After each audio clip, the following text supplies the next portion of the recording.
রাহাতের সাথে বিচ্ছেদ হয়েছে আজ 6 মাস। এই 6 মাস ইসমার মামারা ভালোই দেখাশোনা করছে।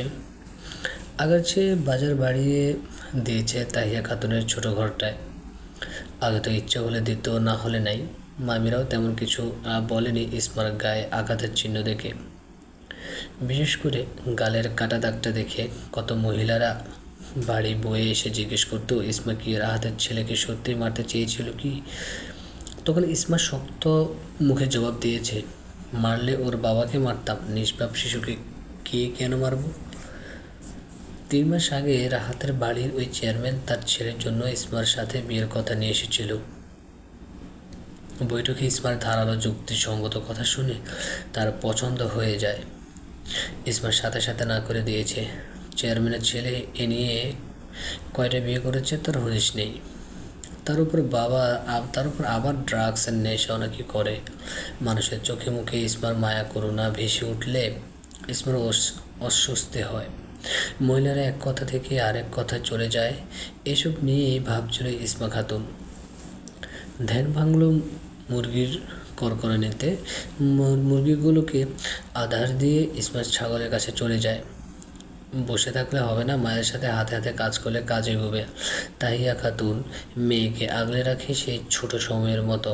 রাতে মা মেয়ে জড়িয়ে ধরে ঘুমিয়ে থাকে। ইসমা তাহিয়া খাতুনের কাছে চলে আসার পর হাঁস মুরগি ছাগল লালন পালন বাড়িয়ে দিয়েছে। হয় ইসমা রান্না করে আর তার মা হাঁস মুরগি দেখাশোনা করে, আর না হয় তাহিয়া খাতুন রান্না করে আর ইসমা হাঁস মুরগি ছাগল এগুলোকে আদার পানি ঘাস খাওয়ায়। রাহাত বিমর্ষ মুখে গোডাউনে বসে আছে। গায়ের পোশাক থেকে ঘামের গন্ধ বেরিয়ে আসছে। তার কাপড় 2 সপ্তাহ ধরে ধোয়া হয় না। মাও ধুয়ে দেয় না, বউ ধুয়ে দেয় না। আজ সকালে নাস্তার সময় রাহাতের মেজাজ পুরোপুরি নষ্ট হয়ে গেছে। 3 বেলা একবেলা খাবারের স্বাদ পায় না। মুখে ভাত পড়লে মনে হয় তৈল কম হয়েছে, লবণ বেশি হয়েছে, ঝাল বেশি হয়েছে। সুমি আর জরিনা কাজ নিয়ে বিবাদ লেগে থাকে। জরিনা অজুহাত দেয় তার বয়স হয়েছে, বৃদ্ধা হাতে কেন কাজ করবে। আর সুমি অজুহাত দেয় ছোটো ছেলেকে নিয়ে কাজ করতে পারবে না। অথচ রায়হানের বয়স এখন 17 মাস। রায়হান নিজের মতো খেলাধুলা করে ঘুরে ফিরে। গ্রামের বাচ্চারা এমনই হয়। রাতের সকাল হয় চিল্লাচিল্লি শুনে, আর রাতে ঘুম হয় সুমির ক্যাচক্যাচানি শুনে। জরিনা আর সুমি খালাবঞ্জি হলেও এখন একজন আরেকজনের আগে পিছে মুখ ভেঙিয়ে যায়। অথচ ইসমা থাকতে দুজনের কাজ অর্ধেকটা ইসমার উপর যেত, আর দুজন আরামায়েশে দিন কাটাতো। মাত্র 6 মাসের ব্যবধানে একজন আরেকজনের শত্রু হওয়া শুরু করেছে। রাহাত গোডাউন থেকে বাড়ি ফেরার পথে দেখা হয় মাজেদা খানমের সাথে। মাজেদা রাহাতকে দাঁড় করিয়ে সেদিন রায়হানের পানিতে পড়ে যাওয়ার ঘটনাটা সত্যিটা বলে। এও বলে দেয় ইসমা সেদিন রাহাতকে পানি থেকে উঠিয়েছে আর সুমি মিথ্যাচার চালিয়ে গেছে ইসমার উপরে। মাজেদা মুখ ঝামটা মেরে চলে গেছে। রাহাতের শুকনো মুখ দেখে মাজেদা ইচ্ছা করে জানিয়ে গেছে তার অপরাধের কথা। চাইলে আগেই বলতে পারতো, তবে এই পরিবারের সামনে আসতে ইচ্ছে করে না মাজেদার। রাহাত ছায়া দাঁড়িয়ে রইল। রাহাতের বুকে কম্পন তৈরি হয়েছে। এই কম্পন থামার বদলে শুধু বাড়ছে। রাহাত অনুভব করলো তার বুকটা জ্বলছে, খুব জ্বলছে। এভাবে বাড়ির পথে হাঁটতে হাঁটতে বাড়িতে গিয়ে দেখে তার 2 বোন শ্বশুর বাড়ি থেকে এসে সুমির সাথে ঝগড়া করছে। সুমিও কম যায় না, অথচ এরা খালাতো বোন, আবার ননদ ভাবি। ইসমাকে 2 বোন কত কথা শোনাতো, ইসমা চুপচাপ হজম করে নিত। আর সুমি সম্পূর্ণ বিপরীত। রাহাতের শান্তি কোথায়? ভাইকে দেখা মাত্র রাহাতের 2 বোন সুমির নামে বিচার দিতে লাগলো। সুমি ঘর থেকে 2 বোনকে উল্টাপাল্টা বকে যাচ্ছে। কথার দ্বারা এমন যেন রাহাতকেও ভয় পায় না। রাহাতের কাছে বিচার দিলে সুমির যায় আসে না। রাহাতের যন্ত্রণা তো সবে শুরু। রাতের শেষ প্রহর চলছে। জেগে থাকা বেচারা গোল গোল চোখে এদিক ওদিক তাকিয়ে থেকে রাত পার করে ভোরের দিকে এরা কই জানি ঘাপটে মারে। টিনের চালে গাছের ডালপালা বাতাসের ঝাপটায় শব্দ হচ্ছে ঘুটঘুটে। এমন অন্ধকার নিজের ছায়াও দেখা যায় না চাঁদের ক্ষীণ আলোতে। ইসমা আর তার মা উঁচু করে নামাজে দাঁড়িয়েছে। তাহিয়া খাতুন মেয়ের সুন্দর জীবনের জন্য দোয়া করছে। বাকিটা জীবন যেন মেয়েটা ভালো করে একটা জীবন কাটাতে পারে, এই তার কামনা। ইসমাও হাত পেতে দোয়া করলো। একটা সুমধুর ধ্বনিতে মুখরিত হলো চারপাশ। একে একে সব কয়টা মসজিদ থেকে ফজরের আজান ভেসে আসলো। মা মেয়ে দুজন ফজরের সালাত আদায় করে একসাথে হাঁটতে বের হয়েছে। সবুজ ঘাসগুলো একটু একটু ভিজা, ভোরের স্নিগ্ধ আলো ঠিক ইসমার মুখের উপর পতিত হলো, যেন এক স্নিগ্ধ রমণী শিশিরের ভেজা তৃণলতার উপর আনমনে হেঁটে বেড়াচ্ছে। তার কোনো তাড়া, কোনো হিসাব নিকাশ নেই। তাহিয়া খাতুন মন ভরে তাকিয়ে রইল ইসমার দিকে। এই 6 মাসে কতটা পরিবর্তন এসেছে ইসমার মুখ ও শরীর গঠনে। মানসিক শান্তি ও খাওয়া দাওয়ায় পাকাপোক্ত নজরদারি রেখেছে তাহিয়া খাতুন ইসমার উপরে। আজ তারা অনেক হেঁটেছে, হাঁস মুরগি ছেড়ে এসেছে, তাই চিন্তা নেই। তারা বাড়ি ফিরে দেখে মাজেদা এসেছে ইসমাকে দেখতে। ইসমা খুশি হয়ে জড়িয়ে ধরেছে মাজেদাকে। একটু পরে মাজেদা জানালো কাল পরশু ঢাকা থেকে ইসমাকে দেখতে আসবে। ছেলে একজন মেজর, মাজেদার আপন বোনের ছেলে। আগের বউ অল্প কয় মাসে সংসার করে অন্যের হাত ধরে চলে গেছে। এমন আরও অনেক কিছু শুনে ইসমার মা আর মামারও রাজি হয়ে যায়। যদি সব ঠিকঠাক হয় তবে সেদিনই বিয়ে হয়ে যাবে। ইসমা নিচে তাকিয়ে বসে আছে। ছেলে পক্ষ তাকে দেখে পছন্দ হয়েছে। তাদের সামনে হরেক রকমের নাস্তা দেওয়া হয়েছে। মেহমানরাও সব ধরনের ফল ফ্রুট এনেছে। বাহিরে চেয়ারে থুতনিতে হাত ঠেকিয়ে উসামা খন্দকার বসে আছে। তার খালামণি মাজেদা খানম থেকে রাহাতের মারধর সব শুনেছে। ইসমার ব্যাপারেও জানাশোনা শেষ, শুধু দেখবে একবার। উসামার কাছে এগিয়ে আসলো তার বড় বোন তামান্না। এই ব্ল্যাক ডায়মন্ড, বলো আপু, মেয়েটা মাশাআল্লাহ খুব সুন্দর। খালামণির পছন্দ এত পারফেক্ট এতদিন উপলব্ধি করলাম, কিন্তু গালে একটা স্পট আছে। সাহস করে মেজর বলল, আমার শরীরে তো কত দাগ আছে আপু, ঘাড়ে পিঠে হাতে, বন জঙ্গলে ঘুরে বেড়ায়, আঁচড় লেগে যায়, ফলে দাগ বসে যায়, এসব কোনো সমস্যা নয়। মেয়ে না দেখি বিয়ে না করি, মেয়েটার পক্ষপাতিত্ব নিয়ে নিলি? কোথায় পক্ষ নিলাম? ব্ল্যাক ডায়মন্ড উঠ, আমার সাথে চল। মেয়ে আমার পছন্দ হলে তো হবে না, তোরও তো পছন্দ হতে হবে। সবাই সরে গিয়ে ইসমা আর ওসমা খন্দকার দুজনকে নীরবে কথা বলার জন্য সুযোগ করে দিল। ইসমার কেমন জানি লাগছে। চোখ দুটো নিচের দিকে হলেও মেজর ফিটফাট পরিবারের সুগঠিত শরীর নজরে পড়েছে একটু আগে। শুনেছে মাজেদার বোনের ছেলে মেজর। এই মেজর কি তাকে পছন্দ করবে? করলে করবে, না করলে নেই। তার মা যেমন একা একা বাকিটা জীবন পার করেছে, ইসমাও এভাবে কাটিয়ে দিবে পরের সময়গুলো। নীরবতার চাদর ভেদ করে মেজরের স্বাভাবিক কণ্ঠ শোনা গেল, নাম জানতে পারি? ইসমা খাতুন। আমাকে দেখে নিলে ভালো হবে। আমি দেখতে কালো, বিয়ের পর যেন খাতুনের দ্বিধায় পড়তে না হয় কালো স্বামী নিয়ে। দেখে নেওয়া উচিত আমাকে, সরাসরিও দেখা যাবে যেভাবে আমি দেখছি এখনও। মনে করবো না কিছু। ইসমা কিছুটা অপ্রস্তুত হয়ে এলো। মেয়ে দেখতে এসে এমন খোলাখুলি কথা বললে তো পাত্রের অপ্রস্তুত অবস্থা হবে। ইসমা এক ঝলক দৃষ্টি দিয়ে আবার মাথা নত করে ফেলে। মেজরের চোখ ইসমাতে আবদ্ধ। নিজেকে দেখতে বলে আবার বড় বড় চোখ খুলে ইসমার দিকে দিয়ে রেখেছে। এমত অবস্থায় ইসমা ভালো করে দেখবে কী করে? এসবগুলো মুরগি কার আর ওই ছাগলগুলো? ইসমার খুব খুব করে কাশি উঠে গেল। দেখতে এসে জীবনে শুনিনি হাঁস মুরগি কার জিজ্ঞেস করতে। ইসমা স্বাভাবিক হয়ে বলল, আমি আর আমার মা লালন পালন করি। প্যান্টের পকেটে হাত রেখে দাঁড়াতে দাঁড়াতে মেজর বলল, আল্লাহ রাজি থাকলে আমার সামনে বসে থাকা খাতুনের বিয়ে হবে, এবং আজকে হবে, আমার সাথেই হবে। ইসমা ভ্যাবাচাকা খেয়ে তাকালো 6 ফুট লম্বা লোকটার দিকে। মেজরের দৃষ্টি এখন বাইরে। খাতুন সম্বোধন শুনে বেশ অবাক হয়েছেন। খাতুন বলে, তো কেউ ডাকে না? ডাক্তার খাতুন বলে, কি কেউ ডাকে না? ডাক্তার কেমন অন্যরকম আর অদ্ভুত শোনায়। আমি একজন সেনা সদস্য, যখন তখন বাড়িতে ফিরতে পারি না। যে কোনো উৎসব অনুষ্ঠানে থাকবো করেও থাকতে পারি না। 3 মাস 4 মাস পর বাড়ি আসি, কখনো এর চেয়েও দেরি হয়। এমন হতে পারে মাঝরাতে বা ভোর রাতে, অথবা তপ্ত দুপুরে সংবাদ আসতে পারে মেজর ওসামা খন্দকার দেশের জন্য শহীদ হয়েছে। আবার এমনও খবর আসতে পারে আমি মারাত্মক জখম হয়েছি। একজন সৈনিকের স্ত্রী হতে হলে মন শক্ত থাকতে হবে। ভয় দেখাচ্ছি না, শুধু সতর্ক করে দেওয়ার জন্য বললাম, কারণ এ নিয়ে পরে আবার খাতুনের কিঞ্চিত মন খারাপ বা নিরাশের আভা যেন না দেখা যায়। তাই আমি ভয় পাইনি। আর আমি জানি সামরিক বাহিনীতে যোগ দিলে এমন হয়েই থাকে। মেজরের ঠোঁটে অদ্ভুত হাসি খেলে গেল। লম্বা লম্বা পা ফেলে বাইরে গিয়ে সবাইকে বলল, এই খাতুনকে বিয়ে করতে আমার আপত্তি নেই। খাতুনের যদি কোনো সমস্যা না থাকে তবে আজকে নিরিবিলিতে বিয়ের কাজটা সম্পন্ন হয়ে যাক, কারণ তার হাতে ছুটি আছে অল্প কয়েকদিন, আর সুন্দর মতো বিয়েও হয়ে গেল সাদামাটা স্বল্প খরচে। ওসামা খন্দকারের বাবা মা বড় বোন এসেছে। ওসামা মায়ের নাম মালিয়া খানম, মেজো খালামণির নাম মানজিয়া খানম, মাজেদা খানম হলো ছোট খালামণি। মানজিয়া খানমের বিয়ে হয়েছে ওসামার চাচার সাথে। মালিয়া আর মানজিয়া দুজন পরস্পর বোন, দুই বোনের এক বাড়িতে বিয়ে হয়েছে, তারা বনে বনে যাওয়া হয়। আর সেই হিসেবে মাজেদা খানমের বিয়ে হয়েছে দূরে এবং গ্রামে। তাদের তিন বোনের সম্পর্ক বেশ মধুর। তামান্না হলো মানজিয়ার মেয়ে, ওসামার চেয়ে বয়সে অনেক বড়। তামান্নাকে মেজর ওসামা সবসময় বড় বোনের আসনে রাখে এবং সম্মান দেয়। মাজেদা খন্দকার পরিবারে ইসমার আগাগোড়া সব জানিয়েছে, রাহাতের মারধর, নির্যাতন, গালে কাটা দাগের কথা ও বাদ রাখেনি। এমনভাবে ইসমার মামা এবং মায়ের কাছে ওসামার প্রাক্তন অবনীর কথা সব স্পষ্ট বলা হয়েছে। ইসমাকে যখন নিয়ে যাওয়া হবে শ্বশুরবাড়িতে তখন মেজর বেঁকে বসে। মেজর শাশুড়ি মাকে ছাড়া বউ নিবে না, বউয়ের সাথে শাশুড়ি ও খন্দকার পরিবারে যেতে হবে। তাইয়া খাতুন অবাক, মেয়ের সাথে মা কেন যাবে? আসলে ঘটনা অন্যদিকে। ছোট খালামণি থেকে মেজর ইসমার মায়ের ব্যাপারেও সব জানতে পেরে বুঝতে পেরেছে মা মেয়ের ভাগ্য এতদিন একরকম ছিল। ইসমার বাবার উপর প্রচুর রাগ হচ্ছে। কোনো বাবা কী করে পারে একটা খবর অন্তত না নিতে।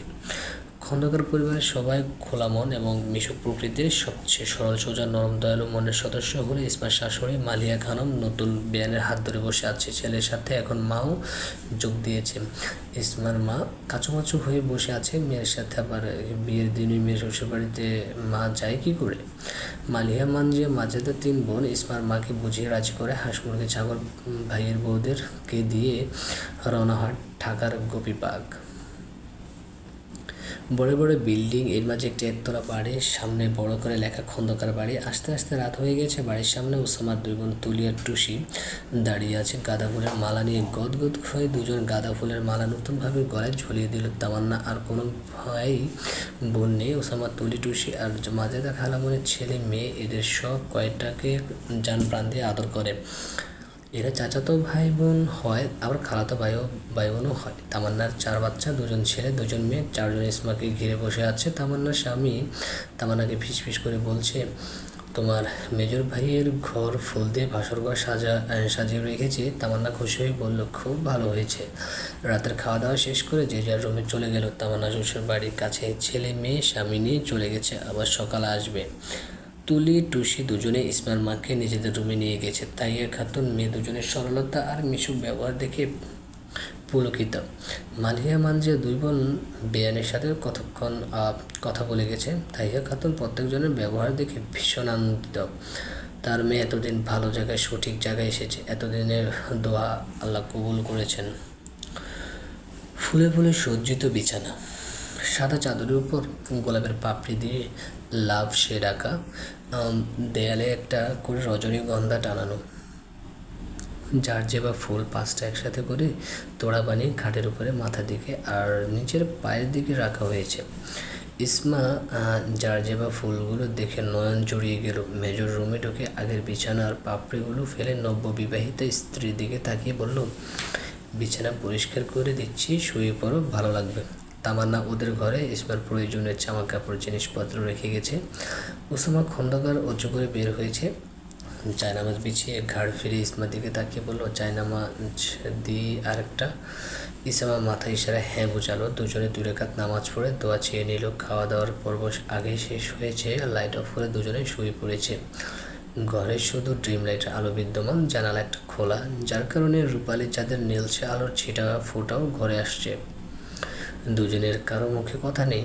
ওসামা খাটে থেকে নেমে ড্রয়ার থেকে একটা ছবি বের করলো। ছবিটা বেশ পুরনো। 4জন কিশোর হাত ধরাধরি করে দাঁড়িয়ে আছে। মেজরের মনে চাপা কষ্ট উতলে উঠেছে। ছবিটা জায়গা মতো রেখে অন্ধকার রুমে নিজের মনে হাঁটতে লাগলো। ইসমা ঘুমায়নি তখনও। আচমকা কানে বাড়ি এক কণ্ঠস্বর হানা দিল, খাতুন আমাকে বলছেন? হ্যাঁ, তোমাকে রাখছি। তোমাকে খাতুন বলে সমস্যা হবে? নামটা কি বুড়ো বুড়ো শোনা যায়? না না, সমস্যা নেই, আপনার যা ইচ্ছা তাই বলবেন। ওসামা স্ত্রীর পাশে শুয়ে চোখের উপর হাত রেখে বলল, তোমার ভালো কোনো বান্ধবী ছিল যাকে খুব মিস করো কিন্তু দেখা করতে পারো না, এমন কিছু? এত বন্ধুত্ব কারোর সাথে ছিল না। আমার মা আমার সবচেয়ে কাছের বন্ধু, এই কারণে শাশুড়ি মাকে তোমার কাছে রেখে দিলাম। জানো খাতুন, আমার ভালো 3জন বন্ধু ছিল, একদম ভাইয়ের মতো। তারা কোথায়? নেই, একজনও নেই কাছে। ওরা আমার জীবনের অবিচ্ছেদ্য অংশ খাতুন। জি। তোমার কি মাথা ব্যথা করছে? না, তেমন অল্প অল্প। অল্প হোক আর যাই হোক, মেডিসিন নিবে, একটু উঠো। না লাগবে না, ঘুম হলেই ঠিক হয়ে যাবে। ও বুঝেছি, স্বামীর সেবা নিতে চাইছো তাই না? কোনো ব্যাপার না, এই বলে ইসমার মেজর স্বামী আলতো করে হাত বুলিয়ে দিতে লাগলো মাথায় এবং কপালে 2 পাশে মেসেজ করে দিতে শুরু করলো। ইসমা কিছুক্ষণ পরে ঘুমিয়ে গেছে। মেজর তখন সজাগ, রজনীগন্ধার ঘ্রাণ নাকে এসে বাড়ি খাচ্ছে। ওসামা খন্দকারের দৃষ্টি গেল ইসমার গালের দাগে। ফর্সা গালে কালো দাগটা জলজল করছে ড্রিম লাইটে, আর চাঁদের হালকা আলোতে মেজর গভীর দৃষ্টিতে নিয়ে দেখলো খাতুনের মুখের স্পট। আজ তামান্না এটাকে স্পট বলতে বলেছে, অথচ এখন এই মুহূর্তে ওসামা খন্দকারের কাছে মৃদু আলোতে খাতুনের এই দাগটা কিছুই মনে হলো না। চোখে একটু খারাপ লাগলো না, বরং ধীরে ধীরে মেজরের মনে এই দাগটা অন্যরকম দাগ কেটে গেল, যা ইতিপূর্বে এর আগে হয়নি। মেজর নিজেও কিছু বুঝতে পারলো না। মনে পড়ে গেল দিনের কথা। মাজেদা বলেছিল ইসমার ওপর রাহাত আর তার পরিবার কি বর্বরতা করত। ওসামার চরম রাগ উঠছে রাহাত পশুটার উপর। ইচ্ছা করছে এখনই জানোয়ারটাকে গিয়ে বধ করে আসতে।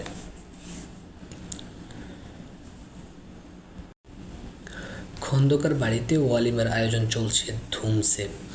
তুলি টুসি ইসমার সামনে বসে আছে। তামান্নার ছেলেমেয়েরা হুড়মুড় করে বাড়ি ঢুকে ইসমার তালাশ করা শুরু করেছে। তারা মায়ের কাছ থেকে শুনেছে এবারের মাম্মি খুব ভালো, আগেরটা ভালো ছিল না, সবাইকে কষ্ট দিয়ে চলে গেছে। তামান্না পেশায় একজন ডক্টর, ভালো ভালো সার্জারিতে অংশগ্রহণ করে। তামান্নার স্বামী ইঞ্জিনিয়ার। মেজর ওসামা ফোনে কথা বলতে বলতে বাইরে থেকে ভিতরে মাত্র প্রবেশ করলো। অমনি এক একজন ডেকে উঠলো, এই কালো মামা এদিকে আসো। এই কালো মামা মামি কিন্তু আমাদের পছন্দ হয়েছে। এই কালো মামা, আমরা আজ মামিকে নিয়ে যাব। তামান্নার ছেলে মেয়েরা কালো মামাটাকে মেজরকে। মেজর বিড়বিড় করে বলল, খাতুনের সামনে ইজ্জত রফা দফা। তুলি ইসমার চুল ঠিক করে শাড়ির আঁচল মাথায় উঠিয়ে দিল। তারপর মিষ্টি হেসে টুসির দিকে তাকিয়ে বলল, ভাবিকে মাশাআল্লাহ অনেক সুন্দর লাগছে না তাই না রে? টুসি ঠোঁট চেপে হেসে হাতের ইশারা ভাইকে দেখালো। মেজর গাঢ় দৃষ্টি দিয়ে রেখেছে তার বধূর দিকে। ইসামাকে একদম মিষ্টি পুরীর মতো দেখাচ্ছে। মেজর তাকাতে তাকাতে নিজের ঘরে গেল। শেষে মাথায় গিয়ে পিছনে ফিরে আরেকবার তাকালো। ঠোঁট দিয়ে বের হয়েছে একটি শব্দ, মাশাআল্লাহ। ড্রয়িং রুমে তামান্নার বাচ্চারা তুলি টুসি হাসতে হাসতে একজন আরেকজনের উপর ঢলে পড়ছে। তারা ব্ল্যাক ডায়মন্ডকে এমন বোকা কাজ করতে কখনো দেখেনি। তামান্না বেশিরভাগ সময় ওসামাকে ব্ল্যাক ডায়মন্ড বলে, মালিহা খানম বলে কালো মানিক। মালিহা আর মানজিয়া 2 বোন আর ইসমার মায়ের সাথে রাগারাগি করছে। ইসমার মা সকালে নাস্তা করার পর থেকে একটার পর একটা কাজ করেই যাচ্ছে। কর্মী মানুষ, বাড়িতে সারাদিন কাজ করছে, এখানে হাত গুটিয়ে বসে থাকতে ভালো লাগে না, তাই হাতাহাতি কাজ করতে নিলেই ইসমার 2জন শাশুড়ি খেপে যায়। তাহিয়া খাতুন এই জীবনে অনেক মানুষ দেখছে, ভালো মানুষ দেখেছে, খারাপ মানুষও দেখছে, কিন্তু খন্দকার পরিবারের মতো এমন পরিবার আর দেখেনি। ইসমার শ্বশুর আর চাচা শ্বশুর বাজার করে ফিরে বউয়ের সালামি দিয়েছে। এই সালামি নিয়ে এখনও বসে আছে। তাই ননদ 2জন বলল, ভাবে অনেকক্ষণ হয়েছে বসে আছেন, ভাই এসেছে, যদি কিছু লাগে আপনি রুমে যান, মেহমান আসলে আমরা ডেকে দেবো আপনাকে, আর টাকাগুলো রেখে আসুন। ইসমা উঠে রুমে চলে গেল। মেজর কথা বলছে ফোনে। ক্যাপ্টেন আর কত দূর? ওই পাশ থেকে উত্তর আসে, স্যার আমার দোষ নেই, লামিয়া 2 ঘন্টা সেজে গুজে দেরি করে ফেলেছি। আচ্ছা সমস্যা নেই, তাড়াতাড়ি আসো ক্যাপ্টেন। জি স্যার, আসছি। ইসমা ভারী শাড়ি, পা বেজে উষ্টা খেয়ে পড়েছে মেজরের পিঠের উপর। কানে ফোন চেপে ওসামা খন্দকার হাত পিছনে নিয়ে সযত্নে ধরে ফেললো কাঙ্ক্ষিত রমণীকে। ইসমার বুক কাঁপছে, কেমন বোকার মতো কাজ করে ফেললো। হাঁটার গতি ঠিক ছিল, তবে এখানে এসে এমন হলো কি করে?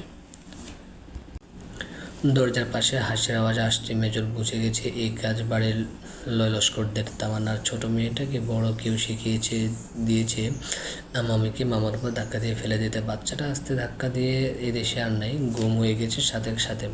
কখন আসলো কখন গেল দেখেই গেল না। ওদের ফুসুর ফুসুর শুনে ইসমা বিষয়টা ধরতে পেরেছে।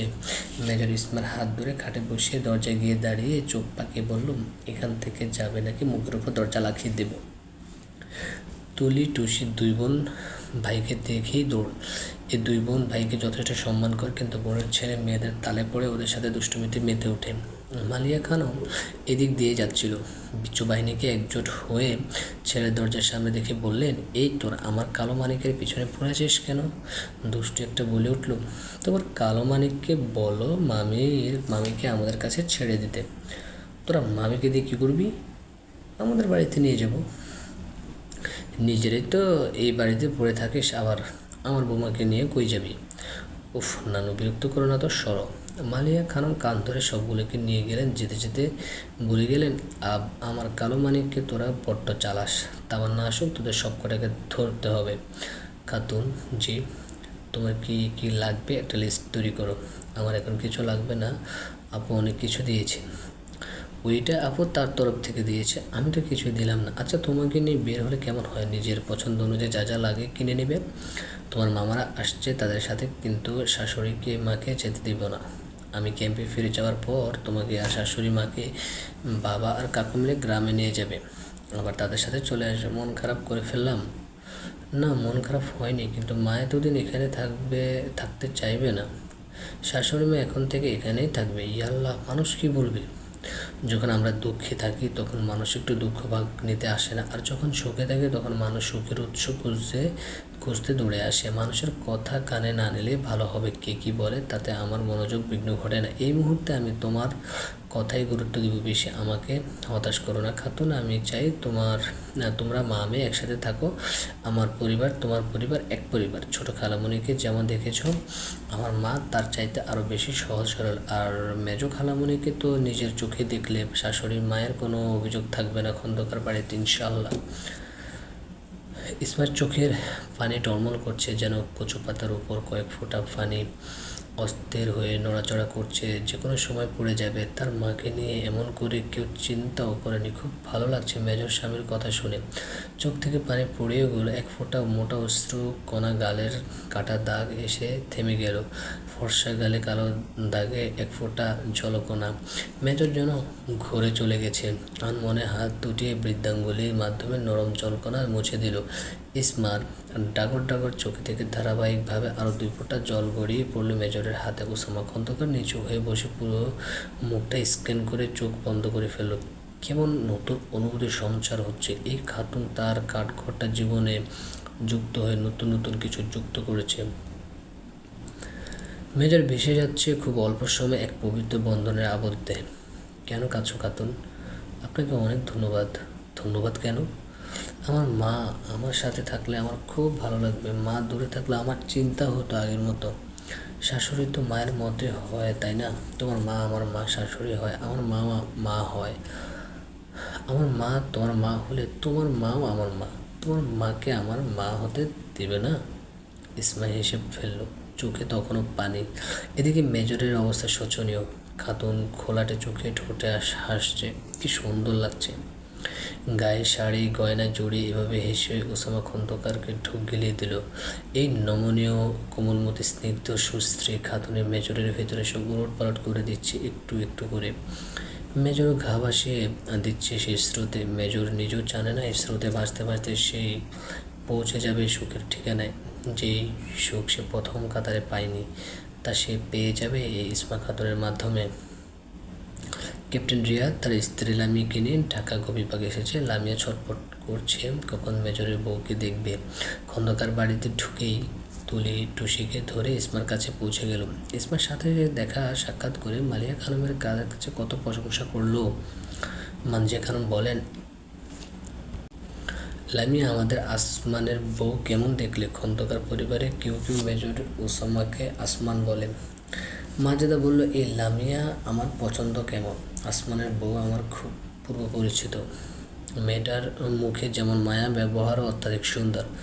লামিয়া গদগদ হয়ে বলল, ভাইয়ের জীবনে এতদিনে পারফেক্ট সঙ্গিনী এসেছে। দাওয়াতি মেহমান একে একে সবাই আসতে লাগলো। আর্মি অফিসার, জেনারেল, কর্নেল, সেনাবাহিনীর সদস্য, এমন কিছু গণ্যমান্য লোক, তাদের জন্য আলাদা ব্যবস্থা করা হয়েছে। সবাই নতুন বধূর জন্য ভালো ভালো গিফট এনেছে। মাঠ ময়দানে, পাহাড় জঙ্গল ছেড়ে হঠাৎ মেজর ওসামার বিয়ের ওয়ালিমায় হাজির হয়ে তাদের খুব আনন্দ লাগছে। মোশাররফ খন্দকার হলো ওসামার বাবা, মোবারক খন্দকার ওসামার চাচা। তারা সবাই চাচাকে কাকু বলে। ইসমার দুজন মামা, ইসমার বাবা, চাচা, দুরা ভাই আর আর্মি মেহমান সবাই একসাথে এসেছে এবং খেয়েছে। ক্যাপ্টেন রিয়াদ তাদের সাথেই বসেছে। ওসামা হাত ধরে রিয়াদকে বসিয়ে দিয়েছে সবার সাথে।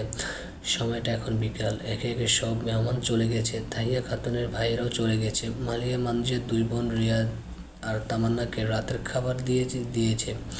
ওসামা তাদেরকে রাস্তায় এগিয়ে দিয়ে ড্রয়িং রুমে ঢুকতে কানে বিষাক্ত কথা হানা দিল। তামান্নার খালা শাশুড়ি পান মুখে দিয়ে সমান তারে কটাক্ষ করে যাচ্ছে। ইসমা খন্দকার পরিবারে বউ হয়ে আসার যোগ্য না। বন্ধা মেয়েকে কেন মেজর বিয়ে করলো? এই বংশে নির্বংশ থেকে যাবে। যেই ঘরে বাছা মেয়ে থাকে সেই ঘরে রহমত আসে না। গ্রামের অশিক্ষিত মেয়ে কোনোভাবে মানানসই নয় মেজর ওসামার সাথে। এসব ইত্যাদি ইত্যাদি। তামান্না রাগে ফুঁসছে।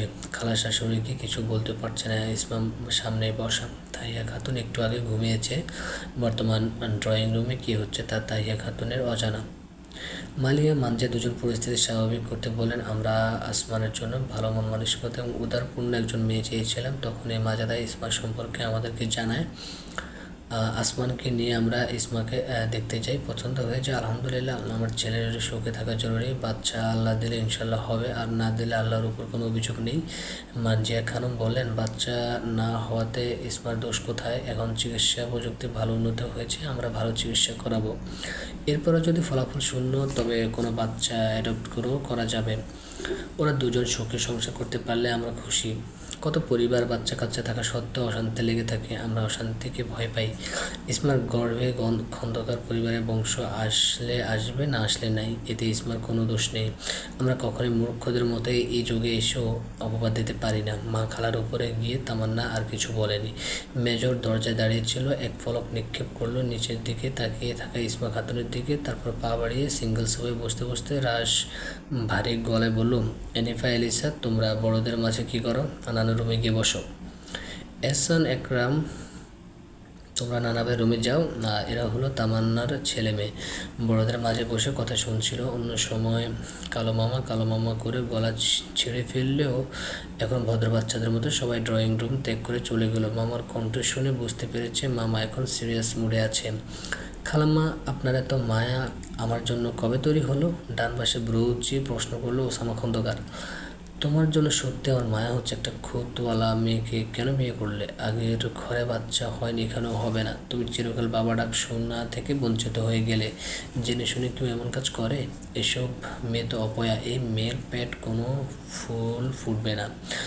এখন হয়তো বন্ধা বলে মায়া দেখাচ্ছ, কিন্তু কিছু বছর পার গেলেই তুমি বুঝবে। কিছু বছর কেন, আমার হায়াত যদি উপরওয়ালা 200 বছর দেন, তারপর আমি এক বিন্দু আফসোস করব না ইসমা খাতুনকে নিজের সহধর্মিণী হিসেবে পেয়ে। আপনি কাকে বন্ধা খুতওয়ালা বলছেন? বন্ধা কাকে বলে আপনি বুঝেন? আপনার হাতে আমার স্ত্রীর মেডিকেল রিপোর্ট আছে, যার ভিত্তিতে সরাসরি বন্ধা উপাধি দিয়ে দিলেন। কার বাড়িতে কাকে নিয়ে কথা তুলছেন? আপনার এমন নিচুর স্বভাব আগে থেকেই। অবনী ফকিন্নির নির্লজ্জ হারাম কাজ করে চলে গেলেও আর আপনি আপুর শ্বশুর বাড়ি থেকে আমার নামে পাড়ায় পাড়ায় কথা ছড়িয়ে বেরিয়েছেন। মেজর হয়ে স্ত্রী ধরে রাখতে পারলাম ওকে ধরে রাখার আমার ঠেকা লেগেছে। ওর নাপাক ছায়া আমার বাড়িতে লেগেছে। সে দূষিত ছায়া দূর হয়েছে ইসমা খাতুনের ছায়া পড়ে। সেই খাতুনকে আপনি কি করে বলতে পারেন তার কারণে রহমত আসতে বাধা পড়বে? যদি রহমত আসতে বাধা পড়ে, তবে তার জলজ্যান্ত প্রমাণ আপনি এখানে বসে বসে পান চিবিয়ে যাচ্ছেন। কারণ আপনি নিজে এক অকল্যাণকর ঝান্ডা। যেখানে যাবেন সেখানে অবান্তর কথা প্রকাশ করে পরিবেশ নষ্ট করবেন। খাতুনের গর্ভে ফুল আসুক না আসুক, খাতুন নিজেই একটা ফুল। এক নারী আমাকে গোল খায় চলে গেছে, তার মানে এই না মোশাররফ খন্দকারের ছেলে ওসামা খন্দকার অন্ধ বধির? ওর চাল চলন ধরতে পেরে ওকে ওর রাস্তায় ছেড়ে দিই। আমার সামনে বিশৃঙ্খলা করতে আসলে ওর উড়ন্ত পাখা ছেটে দিতাম অন্য পদ্ধতিতে। আমাকে ঘিরে আপনার ফালতু প্রচার প্রসার আমার কানে এসেছে। মুরুক্ষের সাথে তর্কে জড়ানোর আরেক ঝামেলা। আপুর শ্বশুর বাড়ির লোক আবার মুরব্বি, তাই কিছুই বলিনি।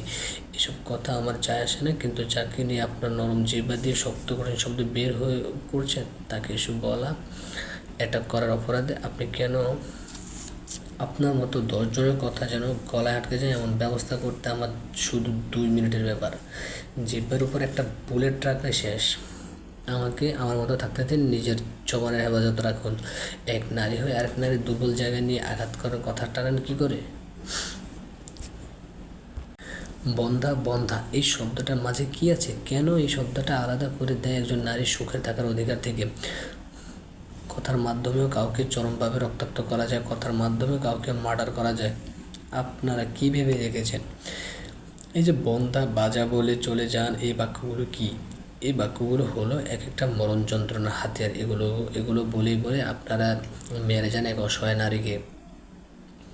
এই যেমন আপনাকে না মেরেও আমি মেরে ফেললাম, অথচ কোথাও কোনো ব্লাড নেই, কাটা ছেঁড়া নেই, শুধু বলেছি আপনার জিহ্বার উপর একটা বুলেট রাখবো। এতে আপনি কষ্ট পাননি? অবশ্যই পেয়েছেন। নিজের ছেলের বয়সে একজন যদি বলে নরম জিহ্বার দিয়ে জঘন্য কঠিন কথা বের করার অপরাধে বুলেট ছড়ে দেবে, তবে এত কলিজায় গিয়ে আঘাত হানে।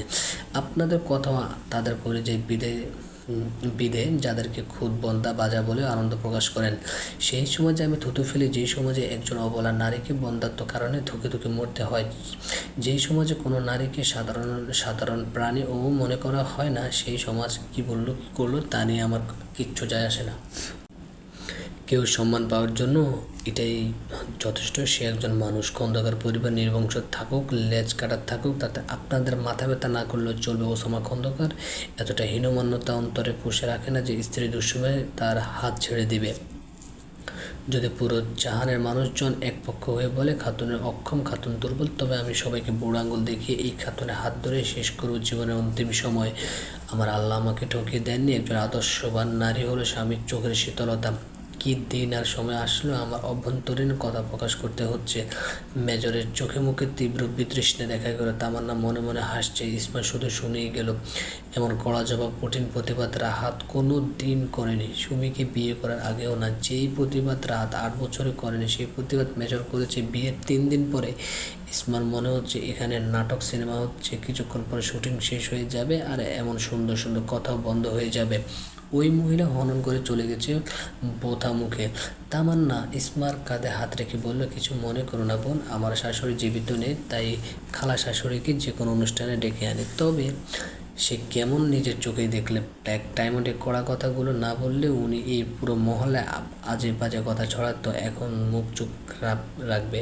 তামান্নাকে থামিয়ে ইসমা মৃদু হাসি ঝুলিয়ে বলল, সমস্যা নেই আপু, আমি এর থেকেও নিন্দনীয় কথা শুনেছি। এসব শুনতে শুনতে অভ্যস্ত। এসব কথা আর কেউ বলবে না। ইসমা চোখ ঘুরিয়ে নরম দৃষ্টিতে দিলে স্বামীর পানে চেয়ে মাত্র ইসমাকে সাহস দিয়ে বলল, এসব কথা আর কেউ তার সামনে বলতে আসবে না। ইসমার হৃদয় জুড়ে বসন্তের হাওয়া বয়ে গেল। কত শান্তি এই কথায়, কতটা অভয়ের আভাস এই সাহসে। এক লৌহ বয়ান দিয়ে মেজর জিতে নিল খাতুনের ভরসা, অঢেল শ্রদ্ধা কোমলমতি নারীর মনে জন্ম হতে লাগলো। মেজর উঠে নিজের ঘরে যেতে যেতে বলে গেল, খাতুন রেডি হও, বেরোবো। কেউ কেউ আবার বলতে আসবেন না, মেজরের কথার ধাঁচ এমন কেন? আসলে যে যেমন তার সাথে এমন ব্যবহার করে শ্রেয়। মানুষকে সম্মান করা উচিত তার স্থান অনুযায়ী। স্বামী এমন স্ট্রং পার্সোনালিটির হলে কেউ কিছু বলে দুঃসাহস রাখে না। ধন্যবাদ সবাইকে।